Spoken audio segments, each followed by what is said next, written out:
Welcome back to Bipolar Recorder. This is Hunter Keegan. I am your host, coming to you with some more independent mental health outreach content. Today, I had a friend of mine on the show. Her name is Jennifer Rocchio, and she is a First Nation woman residing in Canada. She came on the show to talk about her experience with addiction and some things that she's learned over the years. For today's conversation, we just kind of have a general dialogue about some of the things that Jennifer has experienced, and we discuss where she is at now and things that she has found helpful in her sustained recovery. Before I roll the audio here, I wanted to quickly mention that I also have a new musical work out. It was released a couple of weeks ago. It's a new album. It's a full-length LP called Autumn, I Still Feel You. And it's released now on Bandcamp, Spotify, Apple Music, YouTube, Amazon, like everywhere you can find music, you can find my album, Autumn, I Still Feel You. If you search my name, Hunter Keegan, you can find my work. And after the interview with Jennifer Rocchio, I will go ahead and share a song from that album. The song is related to addiction. As I've mentioned over the years, a lot of my work has kind of a mental health inspiration or cross-section behind it. Not all of my songs, but some of them do. So I'll share an example of that again after the interview with Jennifer. So let's go ahead and roll that interview audio now, and then I'll be back with some music.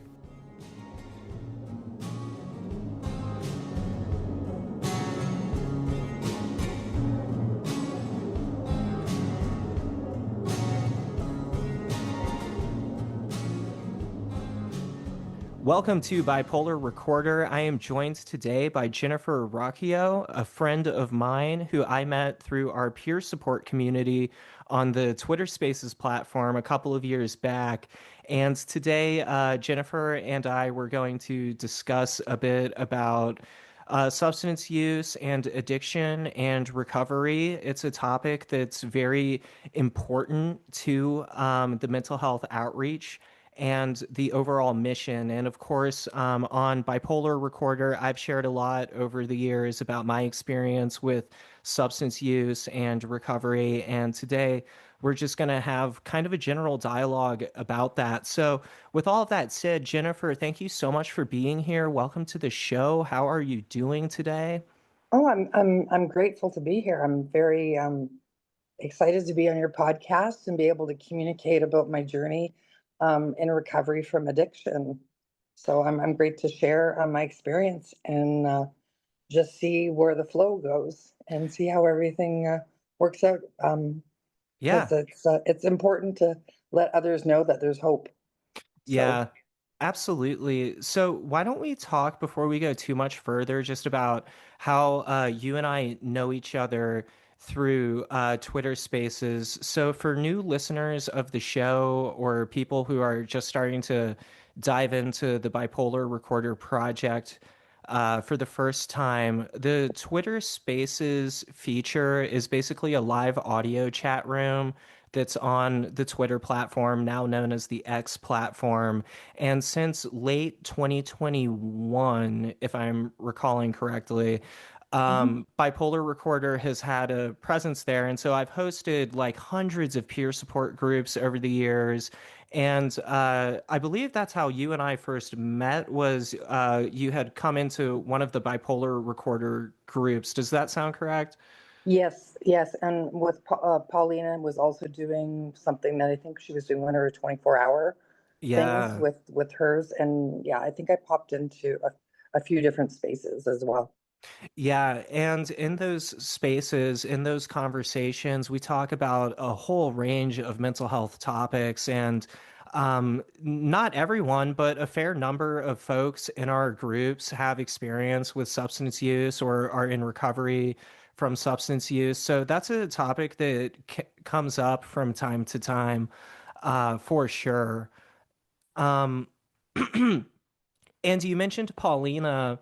Paulina is, of course, a friend of Bipolar Recorder, a friend of mine. She's been on the podcast, the Bipolar Recorder podcast, a couple of times. We haven't had her on recently, Mhm. but it's cool that you mentioned her because, as you know, we have so many great mental health advocates in that online community who we've met over the years. Um, Mhm. so maybe since I'm the person who hosts those particular peer support spaces, could you maybe describe a little bit about like what your impression of the peer support groups was in those days as like a listener or someone who was joining in on the conversation? Like what were some of your impressions about our conversations and the type of topics that we discussed? I think that it was really, like for myself, I was just coming out of homelessness and Mm, I had just actually had a mental health breakdown, from the loss of my dad. My father and I were best friends, and I was his caregiver. So it was kind of like a caregiver burnout, and it really took a big toll on not just my mental health, but my physical health as well. So I kind of ended up, basically like having a breakdown, and after his passing, and I ended up losing my job from not being able to work. yeah. So I ended up going back into addictions because when he first passed away, that's actually what I kind of delved back into was the alcohol. And the alcohol, I wasn't making any positive cognitive decisions, and then I was mixing it with cannabis. And Hmm. not just small amounts of cannabis, it was like extraordinary, like Cheech and Chong amounts of cannabis. Like I was like I was basically spending like too much time and money just to numb the pain of loss. And at that point in time, I felt like a burden to my family, because some people were like, well, some people died, just get over it. But like it was a fundamental loss losing my dad, and I don't think I could describe it like to anybody else. Like if you are close with your father, like it's epic. You know what I mean? Like they're just, I don't know. It's just life has never been the same since he passed, and it kind of sort of changed the whole dynamics of the family. Hmm. And then me not being of cognitive positive ways with using both cannabis and alcohol to kind of suppress the pain, because it was like an emotional, pain that I didn't have any way of like handling. So Hmm. instead of going for grief counseling, which I've never done and I'm doing now, um, I didn't know how to actually deal with the pain of losing him. It was pretty brutal. So one of my friends actually had suggested, who was in the political advocacy for disability. He had suggested, why don't you try Spaces? And that's when I went on to Twitter. Yeah. So, and that's when I met you guys, and it was like, here I am, like with like-minded people who, like, except for the border and like the distance, have the same kind of mindset as I do with cognitively like learning to heal and to do everything in different processes, and you know for a better future, and dealing with the things that you have to. So I don't know, I'm just really thankful that I met Paulina. I'm thankful that I met you and Refo and everybody that in our Discord. I mean, I'm really, really grateful and thankful, because I think I would have probably, I don't know, like I didn't have any suicidal ideations, but I would have possibly gone back to using alcohol again. And I'm not a good person. And I can be the first one to admit it. I'm a monster when I drink. So I Mm, don't want to do that to people. I wow. care too much about myself, but I care too much about others, Yeah. because I'm a blackout drunk, and it's not a pretty sight, you know? Yeah. So, Yeah. Well, I'm glad that you found our community when you did around that difficult time. And you're right. One of the things that I like about the bipolar recorder like peer support spaces is that we're not really trying to like provide life coaching advice or anything. It's more of mhm, like a community of people just sharing experiences with each other, talking about what we've been going through. And like it people find support there in different ways. So thank you for sharing about that. And I'm so sorry for the loss of your father. and how that triggered the I guess addictive cravings or what have you. So can we talk maybe a little bit about your history with drinking or addiction in general? Like, how old were you maybe when Oh, you what started?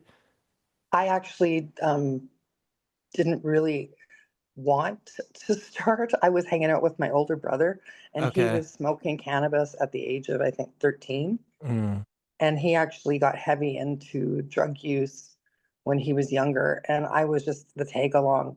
So I would just hang out with him too. So I ended up actually smoking, I think, my first marijuana joint at 14 or mm, 15. And then I was actively drinking at like 15 or 16. yeah. And it was pretty crazy. Like we were going to bars and sneaking into bars and stuff at like 16 Mm-hmm. and doing that like illegally, and Mm-hmm. working and going to school because I was going to school and working during that time. But yeah, no, it was pretty heavy. More heavy with the alcohol than the cannabis, but the Mm-hmm. cannabis first experimentation was like, I'd say probably 14, 15. But it was kind of just accepted. That's kind of like we weren't in living in a in a high income area. We were kind of in a lower income. Mm-hmm. So it was in a, I guess it would be in Winnipeg. It was like the Elmwood area, and there was like bike gangs around where we lived Mm-hmm. and stuff. So it was not the nicest area. It was more closer to the housing projects. We were Yeah. further up closer to a nicer area. And then as I got older, they sold the house and moved into a better area. And then just life just changed. We ended up just, getting into a better situation at that point. And then I was drinking till I think I was about 21. Mm-hmm. And then I ended up actually going to AA my first time. Wow. Yeah. Yeah, because I didn't like the life. I had a couple of crazy experiences. I got into an accident and got an insurance claim, and instead of investing it properly, I ended up helping my parents out, and then I ended up traveling for like a year, like all over Canada, and that was actually a lot of fun. Yeah, and just to jump in really quick, you Yep. mentioned Winnipeg. We should say for the crowd that you're Oh, you're sorry. based in Canada. Canada. Yeah. Yeah, I just wanted to highlight that for Yep. people's context. But yes, so you started AA at 21 years old, Yep. um, and you found that helpful as a resource at the time. Well, at the time, I actually maintained sobriety for almost a year, Okay. and then it's been a back and forth with AA. I actually stopped going. Um, I'm having, I guess, not issues, but with the forced religious aspect of AA. Mm-hmm. So I've found actually a cultural based one that runs out of our city that's called Wellbriety, Okay. and they do like the Indigenous First Nations spirituality, and that's what I'm currently practicing. Like I listen to gospel because we were raised on gospel for my CPTSD to calm down. But a lot of the stuff that I'm practicing are more First Nations of going to cultural like sweats and ceremony and stuff. And that's helping me tons on my path, you know. Yeah, that's phenomenal. I'm so glad that you found that alternative. And Mhm. there's nothing like I've always said this, and as always, I speak from my personal perspective on these things, but AA is really helpful for some people, but the religious component is a big turnoff for a lot of folks. I've participated in AA at certain points over the years, and just for me personally, I found that it wasn't so much the religious element of AA, but it was more like that they don't allow crosstalk or actual dialogue. I felt like with the AA format, it's almost like a format where people dump a lot of trauma or information and then they just move to the next person, and that's how that system works. And that Mhm. was always really weird to me because like when people share heavy things, I like to like ask questions and have like a dialogue about it. And the AA format isn't really conducive to that. So that was just my thing. You mentioned, what was it? Wellbriety? Wellbriety. Well, Wellbriety. That, Wellbriety is yeah, something that people are doing here. But it's more like it's got like a lot of people who are First Nations that are doing the cultural parts of it as well. So it's similar to AA, mm-hmm. but what they do with the trauma approach, because a lot of people aren't dealing with like childhood trauma or spousal abuse or just violent stuff that they're suppressing. So what they're doing with that is they're actually having people that will direct them to more appropriate counseling so that they get the trauma counseling that they need. So they have like the Wellbriety meetings, but then they'll have like offhanded where they have services for people that Mm-hmm. are like in crises. You know what I mean? So then the mental health aspect is kind of linked in with it, a little bit more supportive than AA, because like you said, you're spilling your trauma out. You've trauma dumped on a whole bunch of people that are just now sitting in that energy in that space, and they're like, holy crap. And you're hearing some of the most horrific things that have happened to another person, and some are catastrophic emotionally that some people never get over. You know what I mean? Yeah. Like, because there's some really, when I was in AA, there were some really horrible things that I'd heard some Mm-hmm. people. And I, from the stuff that happened to me in my childhood, I isolate. So that's what I do. I just, if I'm going through stuff, I won't talk to anybody. I just self isolate instead of going out and being in community. Mm-hmm. So, it makes it really hard when they don't have the services or the support. And that's what I like about Wellbriety, because Wellbriety's, think I got 3 or 4 other places that they're linked with. So if someone goes there, then they get the support right away. Then they can either get into a counselor. Like that's what I'm going through right now. We have a new lady that I'm seeing at the Heartwood Center, but it was I think a 6 month or 7 month wait for me to get in because they're so backlogged with therapy.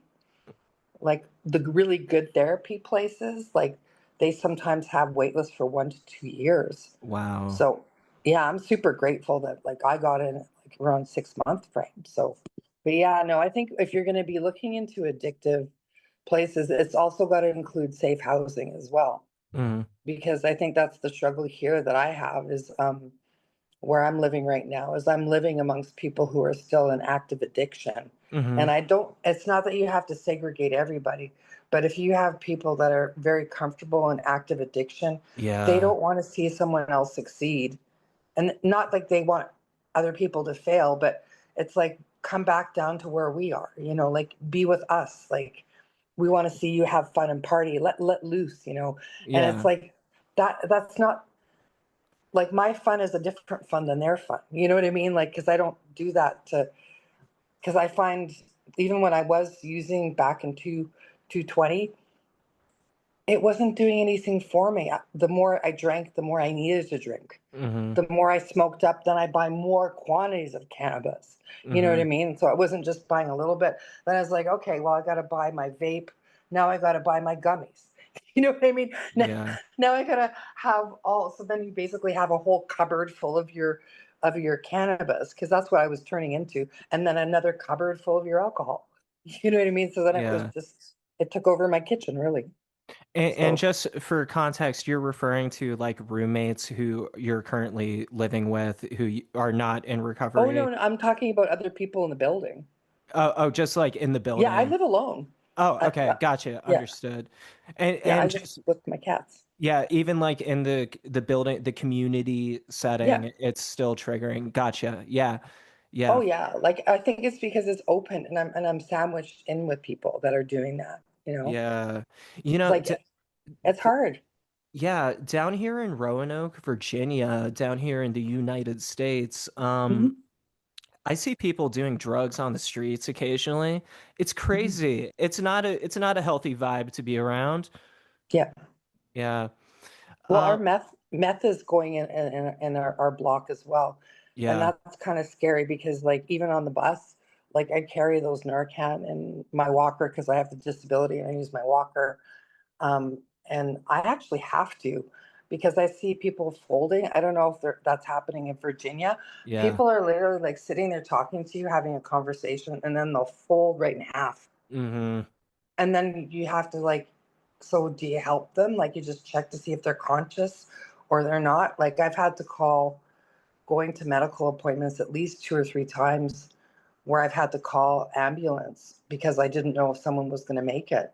And we Yeah. have young people like in their 20s and 30s just boom gone, and it's kind of scary because here they're what's happening here is they're mixing meth with horse tranquilizers. Yeah, I've heard So about if that. someone's doing that, like that'll take them out. Like there's no coming back from Narcan, Mm-hmm. from that. Because I have a couple of friends who are working grassroots, like on the ground, on the pavement with First Nations people and people at our core downtown, and they're telling me like we've had to use 3 kits and ambulance didn't get there. We lost them, and Yeah. it's sad because there's these children that are being robbed of having parents. Now the grandparents who are supposed to retire are now raising their grandchildren, you know? Yeah.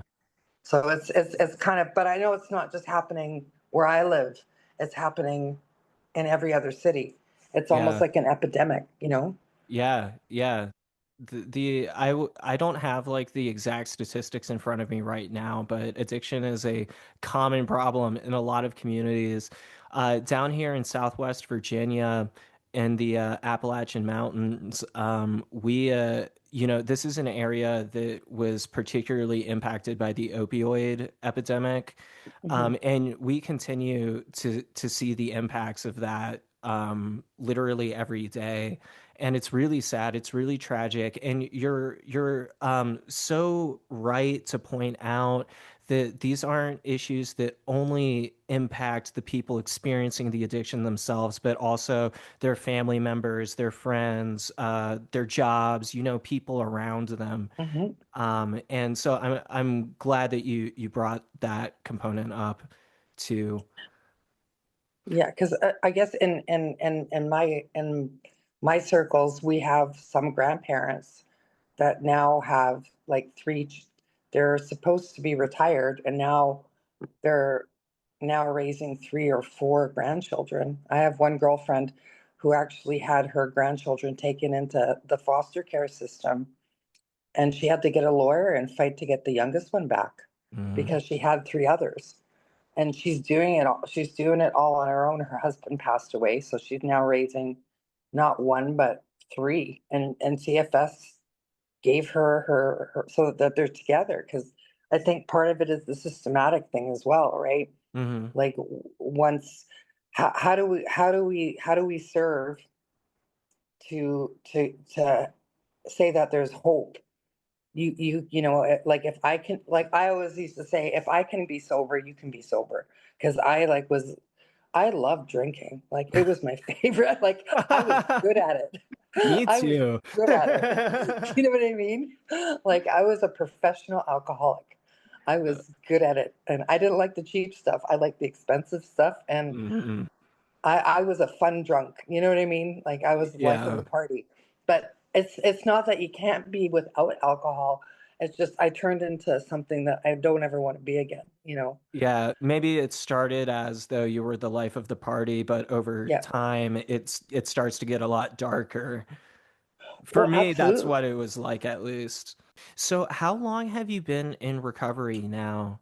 Now recovery is over 4 years. It was 4 years Wow. in May.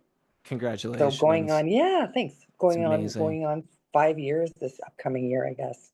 Wow. 226.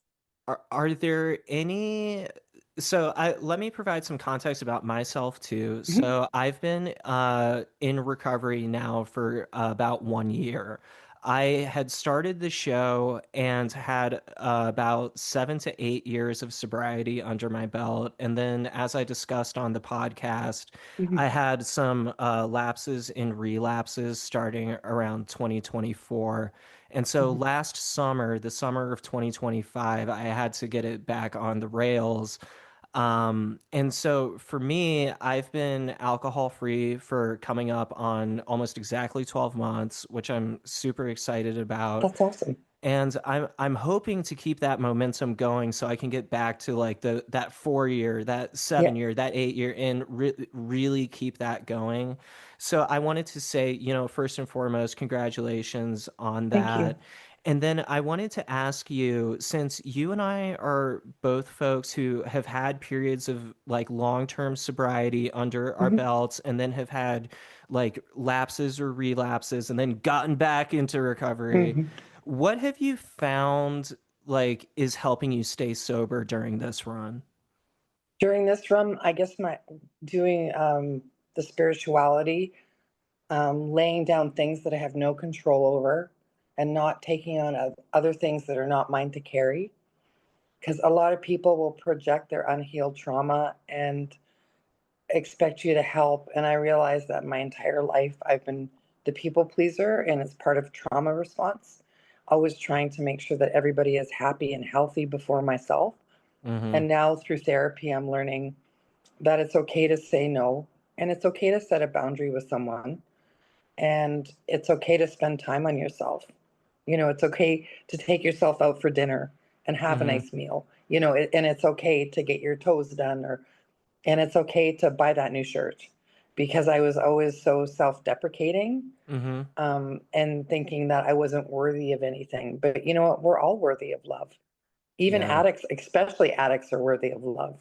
They need love, because I don't think that going through sobriety, if I didn't feel loved by Creator, I don't think I would have gotten through it.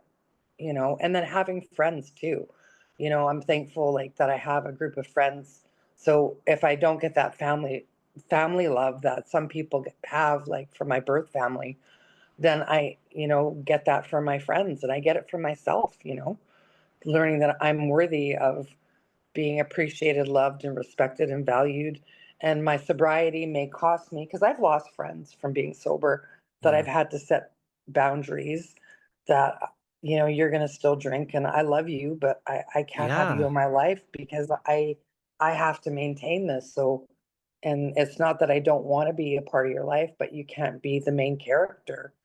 I have to be the main character of my life, and I can't take care of anybody if I'm carrying someone else's addiction. So, Yeah. and that's the hard thing, I think, It is you know? hard, and boundaries are so important. And I'm so glad you brought that up because I've had that experience too. And I'm not going to name anyone Yeah. specifically or anything like that. But over the years, I've known like a number of people like this who are not in recovery, and you do have to establish a boundary. And it can be really difficult because, like, these are like, one of your homies are hitting Hmm. you up and you have to explain, hey, this isn't healthy for me to have you reaching out to me like when you're intoxicated. So I appreciate you sharing that. Are there any other maybe like potential pitfalls to watch out for that you've found, maybe aside from like knowing when to set a boundary? Is there anything else that might be like a potential trigger or I think something? you have to change where you go. So Okay. if you were like going and you're going for like a restaurant lounge, or if you were going out to somebody's place that they tend to always bring alcohol out, or Yeah. like the temptation places, you know what I mean? So if you're around people that are still, and it's also like a mindset as well. Like I think I had to change of, we don't do that anymore. Like this is something you just don't do. And that was the same thing with me with quitting smoking. I just said, Kate, you're just a non-smoker. Like you're just never gonna smoke cigarettes again. And I haven't. So, and I don't know if it's being stubborn, but it's just as soon as I set myself with a goal, then I usually am pretty good at achieving it. As long as I don't have any distractions, I'm pretty good at accomplishing what I need to accomplish. And then also with the arts as well, like learning our language with Anishinaabe language, and then learning to sing and like drumming. That like Yeah. is like the music part is like, so when I listen to your album and like listening like to the riffs and just, the words, the song, like it resonates with me. Like it's all like everything that we do can be healing. It depends on your perspective, right? If your perspective is like, I'm going to only participate in things that heal my spirit and my soul in my life and bring good to the world. Can you imagine how beautiful this world would be Yeah. if we Well, thought like that? I'm always going to say the creative arts can be conducive to recovery. And thank you for mentioning my album. I just put out a new album a couple of weeks ago. It's called Autumn, I Still Feel You. It's a solo work, so you can find it online if you search my name, Hunter Keegan, just mentioning for the crowd. Um, but I think that for people like me who are into the creative arts, that can definitely be an element for recovery. And I love that you found drumming too. That's really cool. I think that music therapy can be helpful in all sorts of different ways. Absolutely. Absolutely. Because I feel like I haven't been drumming very much lately because I haven't really been out. But when I am drumming and singing, I don't know, it makes my heart happy, makes me feel really good inside. Yeah. So, Yeah, mm, 100%. The energy you feel, for me, it's part of it is like being able to express like emotions or feelings that you can't really do through verbal language. So if you come up with some instrumentation behind it, then mhm. then you can find all sorts of different ways to express yourself, and it's pretty cool in my Yeah. opinion. And for people who are maybe not so much into music or maybe not into the arts, there's also, sports, gardening, other Mhm. outlets. It doesn't only have to be a creative sort of perspective or like an artistic sort of Mm. thing, if that's not for a particular person. I wanted to ask you if you have anything that you would like to plug or anything that you're working on right now. Well, currently I'm working on my first short film, and I'm doing it with a co-writer, a friend of mine. His name is Tom Sinclair, and we're just in the beginning of doing our funding. So it's a beautiful story. It's a story about a homeless man who's a 60 scoop survivor, and he is recently evicted from his alcoholism. So he's a forced sobriety. He Mm, ends up befriending two Ukrainian immigrants that are starting over from losing their brother and their father.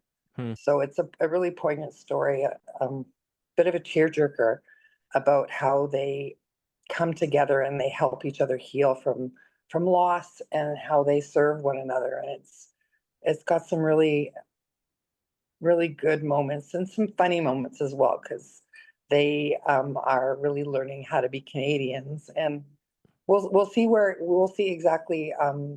We've got our draft, and we're finding out about funding, so we're working on fundraising for our project, and we've got timelines that we've got to set. So everything's in process right now. So awesome. that's all I can really say about that.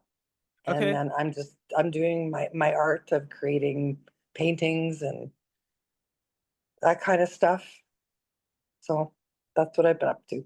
fantastic. Is there like a website or anything yet where people can And find information about the movie? not as of yet. Okay, We're still developing um, that at this point in time. We're actually starting to do a few things that I can't really say too terribly sure, much at the T- point. sure. Yeah, Okay, but cool. thank you. Well, yeah, no, thanks for sharing. And do you have any like social media you want to plug right now? Or if Uh, people wanted to reach out, are you cool with that? Or would you rather just stay off grid in that respect? I think I'll stay off grid right now because I actually am working in 221. I ended up actually getting cyber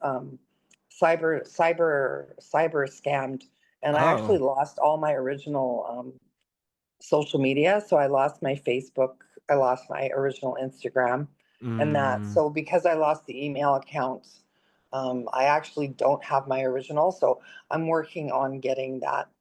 Apparently, like it went so far as identity theft with yeah, so it was basically scammers and they scam money as well. So I have a report in with the police and a report in with the RCMP. Okay. So they're taking their time, but they said everything is being looked into. So Yeah. Online security and safety is really important. So I completely understand that. Um, I guess in that case, I just wanted to say that I've enjoyed the conversation so far. Is there anything that we haven't touched on that you would like to discuss further? no, no, I think we've covered more than everything that I really wanted to. I mean, I think with people with mental health, some of us also have disabilities as well, and it's a marginalized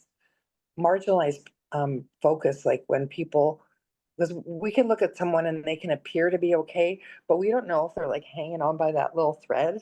So Yeah. I always like that's one of the purpose of a gift of kindness. The script was you don't know just being kind to somebody, even when they've been unkind to you, could maybe stop them. Like in the last, I think, in the last 10 years, there's been an epic amount of people that are close to me that have committed suicide.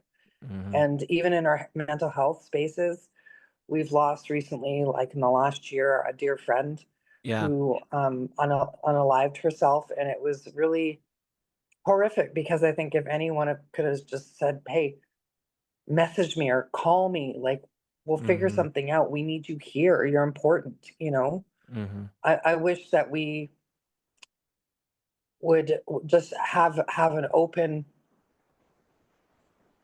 heart for people so that Yeah. they know that they're never alone. Never let someone feel like they're not wanted or hated, you know? Yeah. Yeah. I say that um it's important to remember that we have a community of support available, and that I try to remind myself a lot that I'm not alone in what I experience in life. Hmm. It might be different. It's not going to be exactly the same as what other people are going through, but Hmm. I totally agree that it's important to look out for people in the community, check in, spread Hmm. positivity, and keep in mind that a simple act of kindness or compassion really can make a difference in other people's lives. So, thank you for Yeah. that. Oh, of course. Well, thank you for having me on. This was awesome. Yeah, awesome. I'm Yeah. so glad we were able to do this. Thank you again for coming on the show.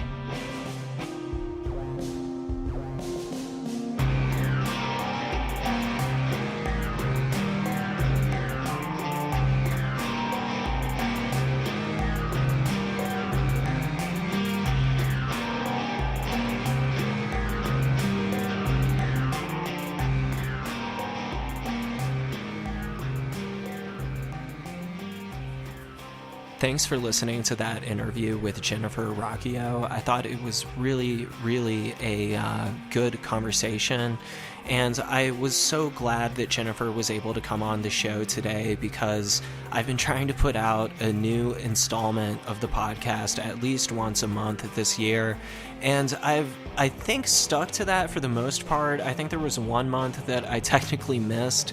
But I wanted to try to do my best to get something out for August 2026. So, Jennifer, if you're listening to this later, thank you again for coming on today to share about your story and your perspective on addiction recovery. Like I said during the introduction to this installment, I was going to play a song from the new album that Jennifer mentioned during the interview. The album is called Autumn, I Still Feel You, and the song that I'm going to play here is called Western Horizon. I wrote this song a few years back when I was starting to really have some issues with lapses and actually even a overdose on something, a prescription medication. It's a song that's very overtly thematically about substance abuse, and so it was relevant to the topic discussed on the show today, and I'm going to roll that audio right now. Again, this is Western Horizon off of my new album, Autumn, I Still Feel You, available now on Spotify, Bandcamp, and everywhere else.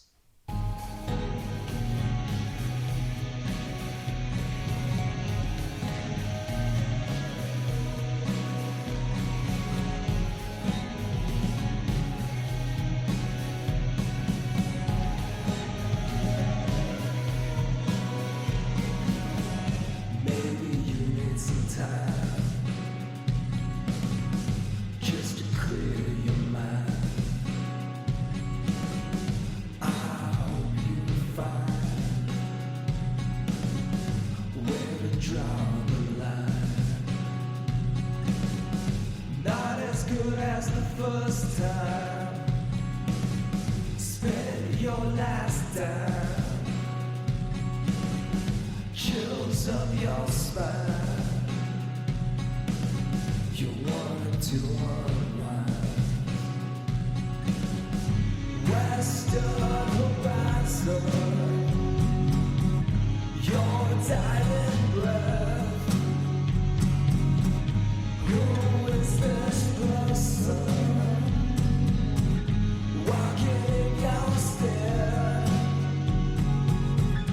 Don't even know you. Ever wanted to breathe? What the hell'd you get into while you were away? Your hesitation to dive to deeper fathoms, constantly emotion. Will we see you again? The weight of your shadow.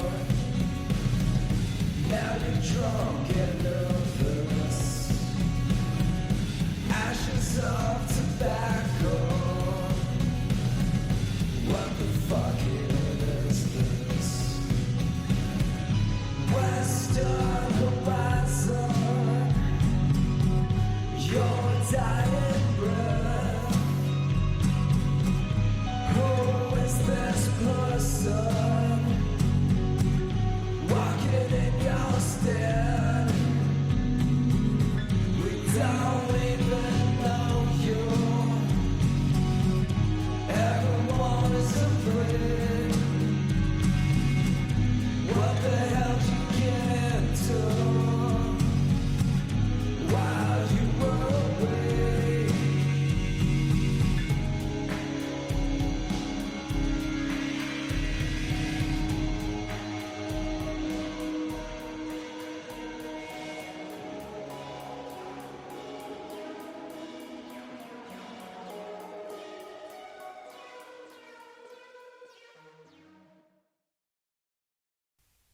All right, that was Western Horizon off of Autumn, I Still Feel You, written by myself, Hunter Keegan. Thanks for listening to Bipolar Recorder. Thanks for supporting the show. Remember that you can find information about Bipolar Recorder Project at www.bipolarrecorder.com. You can also follow us on Twitter and Instagram at Bipolar Recorder. We have a YouTube channel that's pretty cool too. That's at Bipolar Recorder. Remember to like and subscribe on YouTube. What else have we got? Oh, by the way, I'm going to be back up at Penn State University conducting 3 additional mental health presentations in October, so I'm really looking forward to that. I'll be sending out more information about that as the date grows closer. Thank you so much for listening. My name is Hunter Keegan. Have a safe day, evening, or night, wherever you are.